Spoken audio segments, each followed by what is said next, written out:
មើលឃើញស្រុកខ្មែរពីកំពូលភ្នំឃើញហើយមិនយំគង់ស្រក់ទឹកភ្នែកកំពូលភ្នំស្រួចខ្ញុំសែនសង្វេពេលនេះម៉ែបែកទៅណាបាត់ហើយតូយំល្វើយល្វើយម៉ែអើយកូនប្រត់ណាខានឃើញមុខមាត់ខានស្ដាប់សំដីប្រត់ម៉ែ3ឆ្នាំរលឹកស្ទើរខ្សែកូនលូនកាត់ព្រៃដើម្បីទៅជួបម៉ែកូនលូនដល់ផ្ទះហៅម៉ែតិចតិចក្រោមភ្លៀងស្រេចស្រេចម្ដេចមិន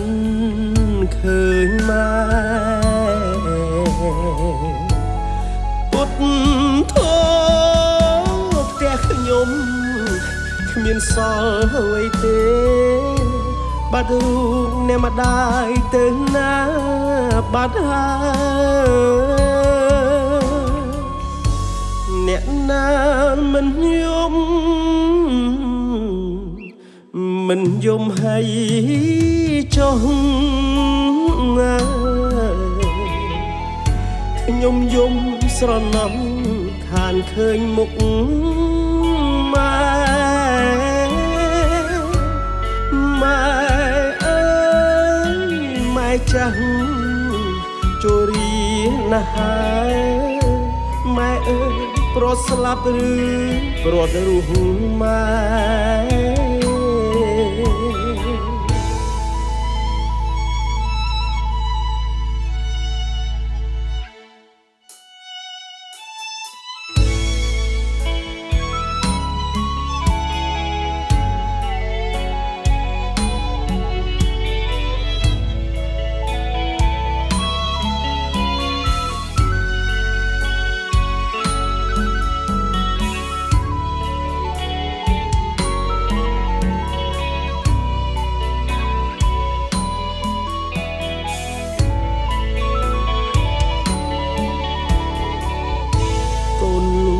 ដល់ផ្ទះហៅម៉ែតិចតិចក្រោមភ្លៀងស្រេចស្រេចម្ដេចមិនឃើញម៉ែពុតធោផ្ទះខ្ញុំគ្មានសល់អ្វីទេបាត់រូបអ្នកម្ដាយទៅណាបាត់ហើយអ្នកណាមិនយំហើយចុះខ្ញុំយំស្រណំខានឃើញមុខម៉ែអើយម៉ែចាស់ជរីណាស់ហើយម៉ែអើយប្រត់ស្លាប់ឬប្រត់រស់ម៉ែ